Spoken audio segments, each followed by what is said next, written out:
Olá Brasil, neste vídeo eu vou falar sobre tentação. Quem nunca foi tentado? Ou quem não é tentado todo dia ou todo mês, enfim. Ou quem não tem aquelas fases em que a tentação ela vem mais forte, isso mesmo. Ela é uma força, um domínio que quer levar você justamente, não é, de volta a ressuscitar aquela velha natureza dentro de você. Olá, meu nome é Pastor Marcos Rosa e nesse vídeo eu vou falar um pouquinho sobre a tentação da carne. A Bíblia chama a tentação justamente que é uma guerra, não é, do espírito contra a carne, ou do espírito, né, contra a alma. A alma é a sede da vontade, dos sentimentos, dos desejos, entende? Está ali intrinsecamente ligada à alma, entende? Que a gente pode chamar alma de carne, carne de alma, geralmente tem o mesmo significado, tá certo, pessoal? É uma força, um domínio, há uma divisão dentro de nós, tá certo, pessoal? O espírito, ele anseia pelas coisas de Deus. A minha alma suspira por ti, disse Davi. Enquanto a alma, ela anseia justamente pelas coisas da terra, ou seja, pelas coisas materiais, carnais, não é? E o que acontece é que existe uma grande, em Gálatas capítulo 5, versículo 17 em diante, há uma grande luta do espírito contra a carne. Ali nós temos justamente uma batalha, mas não é ali não, é aqui, entendeu agora, pessoal? É aí dentro de você, entendeu? Ninguém pode fugir disso. Uns têm um impulso maior para a tentação, outros têm um impulso menor. Mas eu quero dizer a você o seguinte: é possível. Paulo em Romanos 5, 7 e 19 ele diz: porque eu não faço o bem que quero, mas o mal. E ele explica por que ele faz o mal, porque o mal estava dentro dele. Mas aí quando ele entendeu que existe dentro dele um domínio, uma força, uma lei espiritual, certo? Que domina esse mal, aí no caso a tendência é uma escolha, ou você faz o mal ou você faz o bem, mas dentro de você existe uma força dada por Deus através de Cristo Jesus, é uma lei espiritual que você tem condições, claro, de vencer essa batalha, essa guerra, essa inclinação, digamos assim, uma balança com dois, entende, com dois pratos. Ou seja, se você está alimentando o espírito, você está, entende, em nível mais elevado. Se você está alimentando mais a alma ou a carne, você está em um nível, ou seja, o espírito, entendeu? Agora, a balança, o fiel da balança, ele pende ou para um lado ou para o outro. Isso aí vai depender justamente de como que eu estou alimentando o fiel da balança. Jesus em Mateus 26, 41, ele diz assim: a carne é fraca. Então muitas pessoas se apegam a esse texto e aí quando eles, as pessoas fazem alguma coisa que não era para fazer, ela diz: a carne é fraca, você não vê isso? Eu já vi muita gente falar sobre isso: a carne é fraca, a carne é fraca. Mas você tem que entender o seguinte: a carne é fraca, mas o espírito é mais forte do que a carne. Entendeu agora? Ou seja, na verdade, se você estiver alimentando o espírito, a carne vai ser fraca.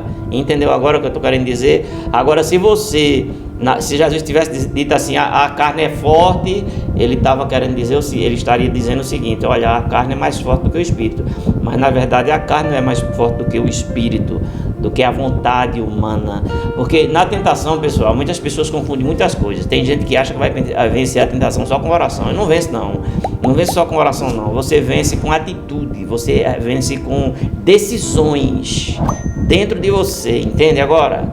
Ou seja, o mal vem, você tem que tomar uma decisão baseado em quê? Na palavra de Deus. Ou seja, é a vontade de Deus para mim? Você conscientemente você vai dizer: não é a vontade. Então, se não é a vontade, eu vou agora tomar uma decisão. E a minha decisão é qual? Qual a decisão que eu vou tomar?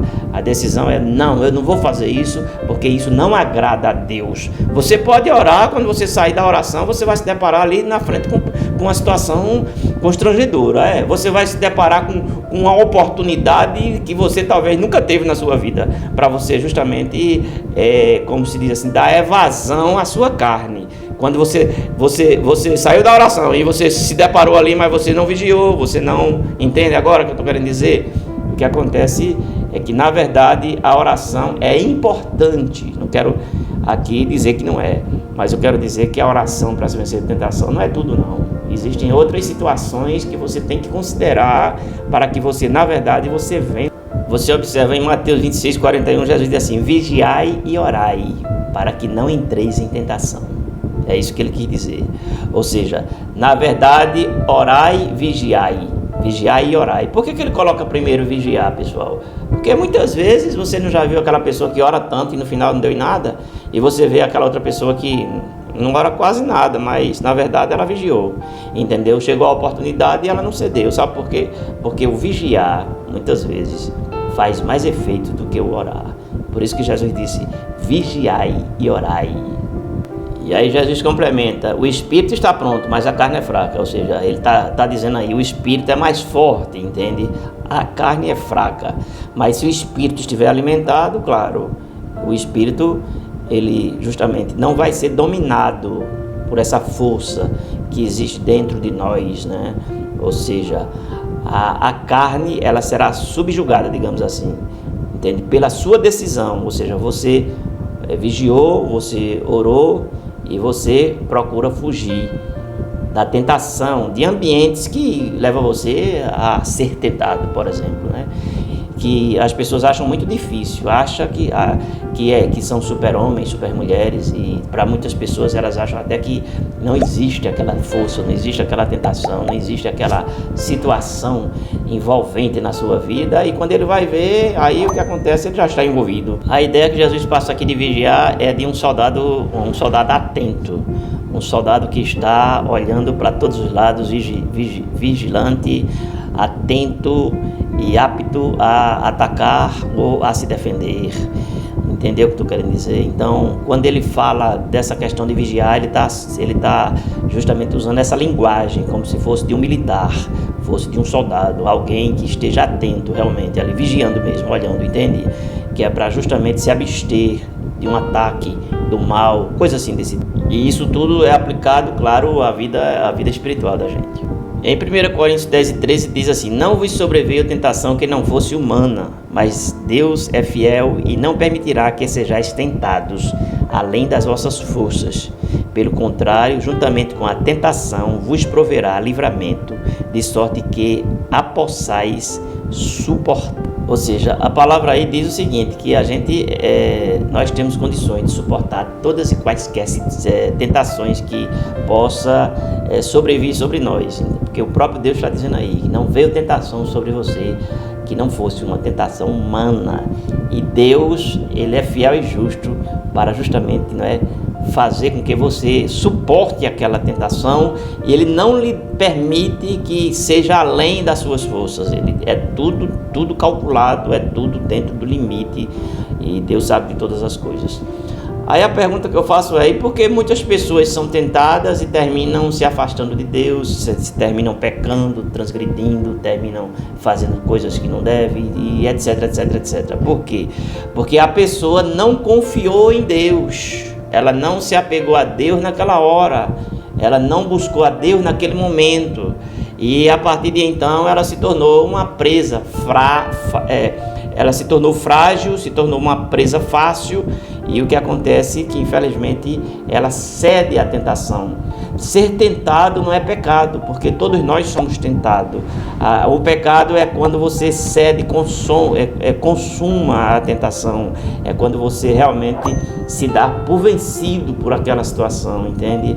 Aí é pecado, mas você ser tentado não é pecado, porque todos nós somos tentados. E Deus não tenta ninguém para o mal, entende agora o que eu estou querendo dizer? Ou seja, toda tentação ela não provém de Deus, ela provém da nossa própria natureza pecaminosa, certo? Ela pode vir do nosso próprio interior, e ela pode vir, claro, do exterior, incitado, claro, por Satanás, que o papel dele é matar, roubar e destruir. Entende o que eu estou querendo dizer? Sabendo que lá em Romanos capítulo 7, tem que ler o capítulo todo, pessoal, ali a nossa velha natureza, ela foi morta em Cristo Jesus, ela foi crucificada com Cristo. Por isso que Paulo diz assim: já estou crucificado com Cristo, e vivo não mais eu, mas Cristo vive em mim. A vida que agora vivo, viva na carne, viva na fé do Filho de Deus, o qual me amou e a si mesmo se entregou por mim. Entende o que eu estou querendo dizer? Então ele está dizendo que ele não vive mais, mas Cristo vive nele, entendeu? Ou seja, é uma entrega total da pessoa nas mãos de Jesus, entende? Uma entrega total, não é uma entrega simplesmente parcial, mas é uma entrega total, sem nenhum tipo de reserva. Aí a pessoa passa a ter justamente essa lei espiritual, que é um domínio que passa a estar, um governo que passa a estar dentro dessa pessoa, entende? Então existem vários tipos de tentação, né? Uma das mais fortes é a tentação sexual. Essa tentação podemos dizer que ela está em primeiro lugar, porque as pessoas, todos nós temos os nossos impulsos, os nossos desejos, os hormônios e tudo mais. O sexo, na verdade, é uma necessidade, e o inimigo das nossas almas, ele usa muito essa situação, que é justamente para levar o homem ou a mulher, claro, a fazer aquilo que não deve, e termina, a pessoa passando por uma situação de constrangimento espiritual. Então, o que acontece? Quando você entende que aquilo que está em você é maior do que o pecado, é maior do que a acusação do diabo após a consumação do pecado.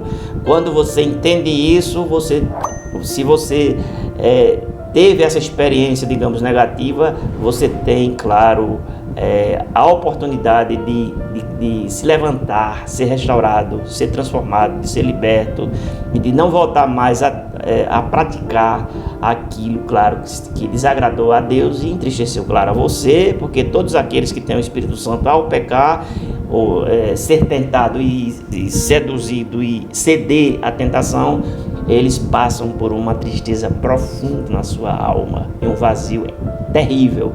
Então, se isso aconteceu, no caso Deus não lhe expurga, Deus não lhe expulsa.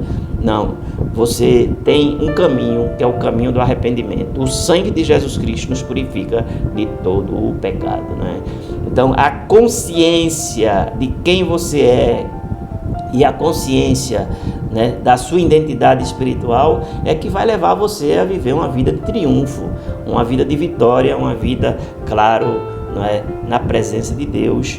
E claro, você é capaz, nós somos, claro, capazes de vencer as tentações. A palavra diz que Jesus foi tentado em tudo para que nós, no caso, pudéssemos, claro, ser vencedores também nas tentações. Tá certo, pessoal? Então aqui eu não estou acusando ninguém, nem estou repreendendo ninguém. Eu estou apenas mostrando aqui à luz da palavra que você, claro, pode vencer a tentação, porque Jesus venceu e nós também podemos vencer. Ele, claro, é o nosso maior exemplo. E entenda que a lei espiritual que está dentro de você, existe uma lei nos nossos membros, entendeu? No nosso interior, entendeu? Que é a lei da carne, mas também existe outra lei, que é uma lei espiritual, que passou a governar e dominar a nossa natureza carnal. Então, se nós alimentarmos, claro, o nosso espiritual, nós vamos vencer. E se nós não alimentarmos, a tendência é justamente a gente passar por certas situações, muito descomprometedora com aquilo que Deus estabeleceu para a nossa vida. Tá certo, pessoal? Então eu vou ficando por aqui e beijo no coração, compartilhe esse vídeo, assine o canal, dá o teu like e eu lhe agradecerei de coração, tá bom? Beijo no coração de vocês e a gente se vê.